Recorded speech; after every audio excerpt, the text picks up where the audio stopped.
vous souhaitez faire réparer votre appareil, vous avez simplement à vous rendre sur notre site internet en cliquant sur le lien sous la vidéo et cliquer sur le bouton commencer afin de créer votre compte. Une fois votre compte et mot de passe créés, vous avez simplement à cliquer sur ajouter pour suivre les étapes et envoyer votre appareil. Lorsque la demande est créée, vous pourrez cliquer sur mon tableau de bord et suivre l'avancée de votre appareil.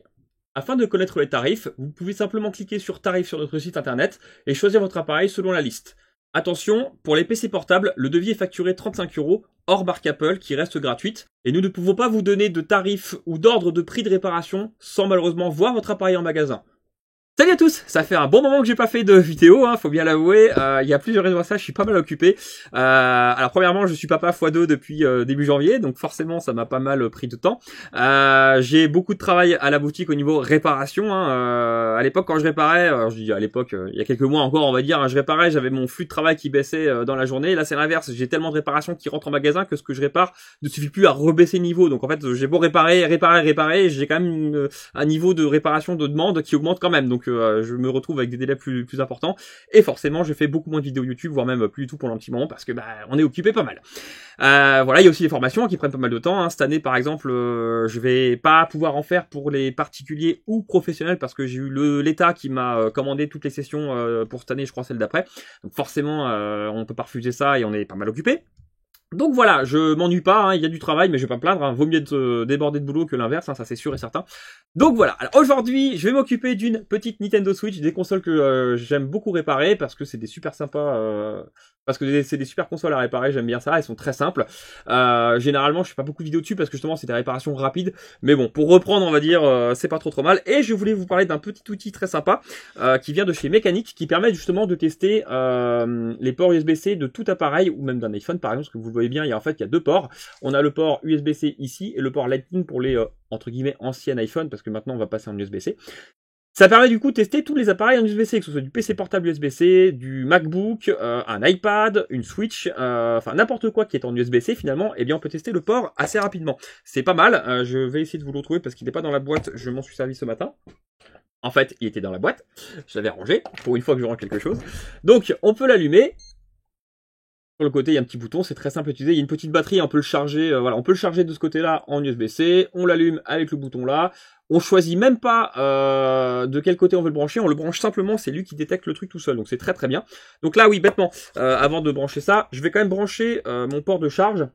Voilà, et en fait, il m'affiche rien. Donc je me suis dit au départ, ça c'est sûrement le port USB-C qui est complètement HS. Mais on va le vérifier avec ça. Donc là, on branche, il dit rien, mais il va quand même faire son travail. Je vais voir si la caméra... Voilà, super, elle fait son focus. Bon, j'ai la lumière de la caméra qui est un petit peu forte, mais dans le principe... Voilà, paf, et il m'affiche les résultats. Alors, je sais pas, voilà. On a du mal à voir. Mais en gros, j'ai trois trucs en rouge. Voilà, on voit beaucoup mieux là. J'ai trois trucs en rouge à 007, 007 et 009 un peu plus haut. Je suis dans le mauvais sens, mais voilà, dans le principe, c'est ça. Je débranche, donc, alors là, je viens de tester, du coup, mon port USB-C et aussi les composants qui sont affiliés derrière. Donc là, vu ce que j'ai, je pense que la puce M92 est HS. Peut-être le port USB-C, peut-être qu'il y a un petit court-circuit, une patte qui se touche, c'est possible. Mais du coup, voilà, ça permet vraiment de tester rapidement, sans ouvrir la console, ce qui va pas, donc c'est assez pratique. Donc en tout cas, toutes les pattes sont soudées sur la console parce que j'ai rien qui est OL et qui ne devrait pas l'être. Donc c'est très bien. Donc on va pouvoir l'ouvrir. Je pense que la M92 est claquée, mais on va quand même vérifier ça avec le multimètre pour confirmer le truc. Mais voilà, c'est un appareil qui est assez sympa pour tester rapidement sans ouvrir l'appareil pour se dire ok, avec l'expérience en fait, on sait que sur telle ligne, parce qu'il donne le numéro des lignes, eh bien on sait qui va pas, qui va bien, bref. Et on peut aussi faire une photo en testant, par exemple, je prends une Switch qui va bien, je branche, je prends une photo des résultats et comme ça au moins j'ai une comparaison. Allez, on ouvre la console et on voit ce qui se passe. Voilà, j'ai démonté la console, j'ai débranché la batterie rapidement. Alors, avant de tester la puce M92, donc celle qui communique avec le chargeur en USB-C, donc port USB-C, on va rapidement tester, en tout cas regarder le fameux connecteur USB-C du côté de la Switch. Il faut savoir que sur les connecteurs USB-C, donc voilà, vous voyez toutes les pattes ici, donc il y en a de chaque côté, en haut et en bas, on voit moins de ce côté-là, mais ils sont là quand même. Et vous avez si je peux dire, des petites rigoles en plastique entre chaque patte, techniquement, pour les maintenir chacune dans leur slot, pour qu'elles ne bougent pas et qu'elles ne se touchent pas entre elles. Et il faut savoir que sur les Switch, ce petit connecteur est assez fragile, ou en tout cas, comme les enfants peut-être chargent, déchargent beaucoup, il y a peut-être plus d'utilisation que sur un appareil classique, mais je pense qu'il y a quand même une fragilité. Eh bien, ces petites rigoles en plastique, avec le temps, fatiguent et disparaissent, en fait, elles s'usent, et du coup, les pattes se touchent entre elles au bout d'un moment, ça peut arriver. Et du coup, ça va provoquer des courts-circuits, et c'est là qu'on va cramer la puce M92, donc celle qui gère la communication, et qu'on peut cramer aussi d'autres puces, comme la puce PI 3 USB qui gère l'affichage HDMI, par exemple, donc sur la télé. Bref, ça peut vite être le bazar. Et donc pour vérifier ça, eh bien ce que je fais, c'est que je regarde là, ouais, on voit que les pattes sont sorties de leur slot. Normalement, la patte, elle devrait être rentrée beaucoup plus que ça. Vous voyez, elle bouge là quand j'appuie dessus. Ça, c'est pas normal du tout. Et donc si je la pousse, forcément, elle gigote. Et toutes celles d'à côté, les 4 là, plus celle-ci, on les voit vraiment sorties de leur slot. Elles sont complètement à l'air libre, entre guillemets. Et là, si je branche un chargeur un petit peu en travers ou quoi, eh bien les pattes pourraient se toucher entre elles, ou le chargeur pourrait faire contact avec ces pattes-là. Et là, court-circuit. Donc c'est sûrement ce qui s'est passé. Donc là, je viens de confirmer que le connecteur est usé, donc il faut que je le change. Même si les pattes ont l'air droites, hein, là, il faut le changer, sinon ça va recommencer. Et du coup, ma puce M92 est sûrement claquée, et peut-être ma puce, du coup, d'affichage HDMI. Donc on va vérifier tout ça avec le multimètre pour confirmer, mais là, en tout cas, il y a un petit peu de travail. Alors, on va passer en mode diode, hop, sur le multimètre. Je baisse le microscope. On va essayer de bien se caler dessus. Pas mal. Et on va faire 2-3 tests pour vérifier un petit peu quels sont les composants qui sont touchés. Alors, la M92, c'est pas bien compliqué. Il y a deux pattes à tester, enfin que j'aime bien tester rapidement, qui font la communication, la liaison avec le chargeur USB-C. Et là, je peux être quasiment sûr que les deux sont en court-circuit, vu ce que j'ai vu sur mon testeur. Ça va être du coup celle-ci et celle-ci. Je la reconnais facilement parce qu'en fait, on a deux petits points d'ancrage en fait juste à côté et une petite ligne au milieu. Donc c'est toujours pareil, c'est les deux mêmes. Donc là, je parie que celles-ci, là, elles sont toutes les deux à la masse, ou en tout cas en court-circuit, ou très proches. Bingo, 0033, et celle-ci...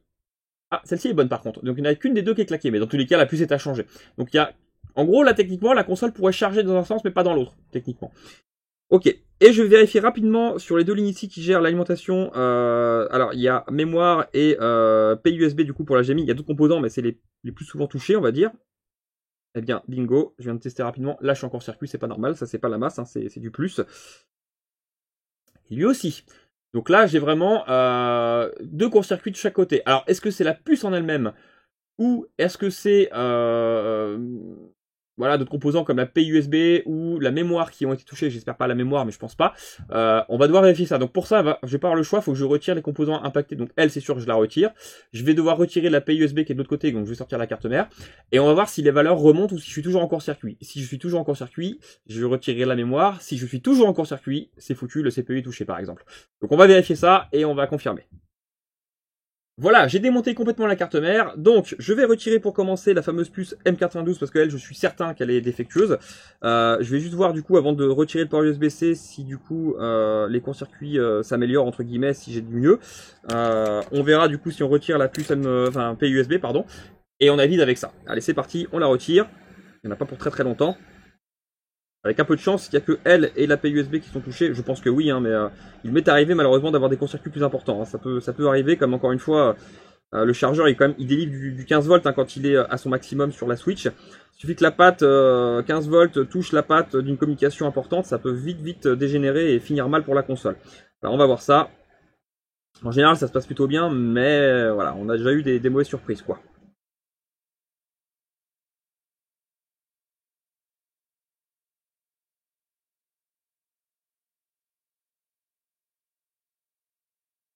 Hop, parfait, je l'ai retiré proprement. Donc, on teste tout de suite avec le multimètre.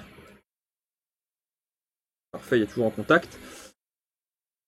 Du coup, aux deux endroits qui m'inquiétaient le plus, c'était ici, toujours en court-circuit, et ici.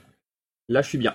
Ok, super. Donc, bonne nouvelle. Ici, on est revenu. Alors, je suis OL. Normalement, je suis censé avoir une valeur, mais là, comme j'ai retiré la puce à 92, forcément, la valeur disparaît avec elle. C'est normal. Mais là, ici, par contre, je suis toujours en court-circuit. Et ça, c'est lié techniquement à la puce HDMI qui est donc celle-ci. Et pour le tester, on a un condensateur aussi de stabilisation juste là. On fait le même test de ce côté-là. Sans bouger, c'est mieux. Toujours en court-circuit. Donc je pense sincèrement que ma puce PUSB, elle est claquée. Je la retire et on vérifie si le court-circuit disparaît avec elle. Normalement, oui. En général, oui, en tout cas. On va espérer. Si le court-circuit disparaît, ça veut dire que la console sera parfaitement réparable. J'aurai plus qu'à continuer, donc je rechange les composants, je change le port USB-C et ça repart pour un tour.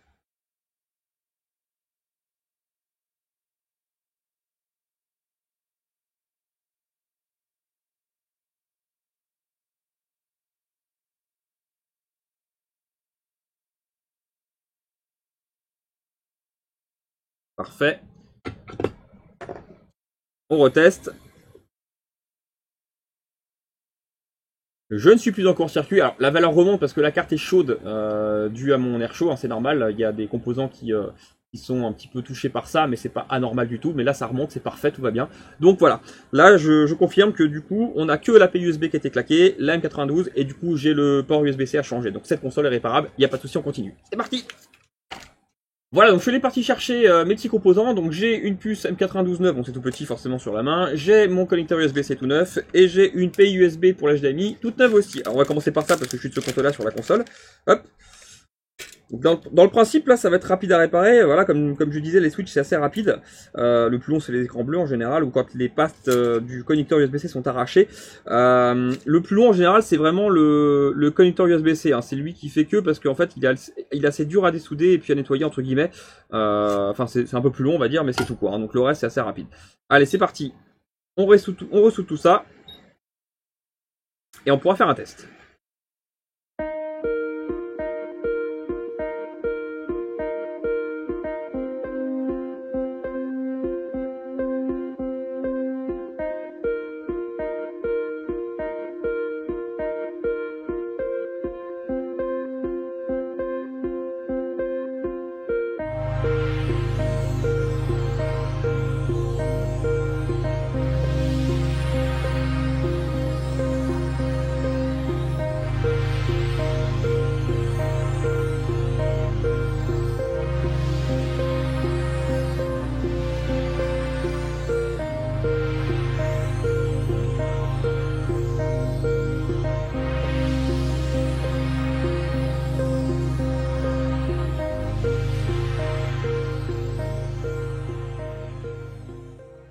Voilà, donc j'ai fini de tout réparer, entre guillemets, c'est pas encore remonté, mais voilà. Je branche du coup de nouveau mon petit testeur sur le connecteur, je laisse charger, et normalement tout devrait être au vert, si tout va bien. J'attends un petit peu. Tout est au vert, donc c'est parfait. Alors, j'essaie de vous filmer comme ça, vous aurez les références des valeurs au cas où si ma caméra... Voilà. Bon, c'est à l'envers, j'essaie de vous mettre dans le bon sens. Voilà, parfait, comme ça au moins ça pourrait servir. Ceux qui ont le même testeur et qui ont une Switch, eh bien pas besoin de s'embêter pendant la photo, vous aurez la référence des valeurs qui vont bien. Voilà, donc là, tout va bien, techniquement tout est revenu à la normale. Je vais donc brancher rapidement mon chargeur, et là du coup je devrais passer à 15 volts des deux côtés. 13 volts, 15 volts, parfait. De l'autre côté, 13 volts, 15 volts, c'est parfait. Impeccable. Donc voilà, je remonte, je teste sur télé aussi, ça fonctionne pour voir si tout est ok au niveau signal, HDMI. Mais au moins la console là doit démarrer, elle doit charger, donc au moins elle démarre et on peut jouer avec. Allez, c'est parti, je remonte tout et on fait les tests. Voilà, j'ai remonté rapidement la console pour la tester comme toujours, et du coup, elle charge, elle s'est allumée. Je vais juste tester du coup sur la télé, que je branche mon petit port HDMI sur mon écran, que je vous montre ça. Hop. Le temps qu'elle passe dessus. Voilà, parfait. Bon là, on voit pas complètement l'écran, mais dans le principe c'est tout bon. On a bien l'écran qui fonctionne aussi, donc pas de souci, tout fonctionne. Donc voilà, c'était vraiment du classique, si je peux dire ça comme ça, mais voilà, une panne bien courante. Mais voilà, le petit testeur, il est quand même assez intéressant pour savoir assez rapidement ce qui déconne, ce qui va pas. Voilà, après ça c'est vraiment des réparations, comme je disais, qui sont rapides et classiques, on aime bien les faire en général, donc voilà. Allez, à la prochaine!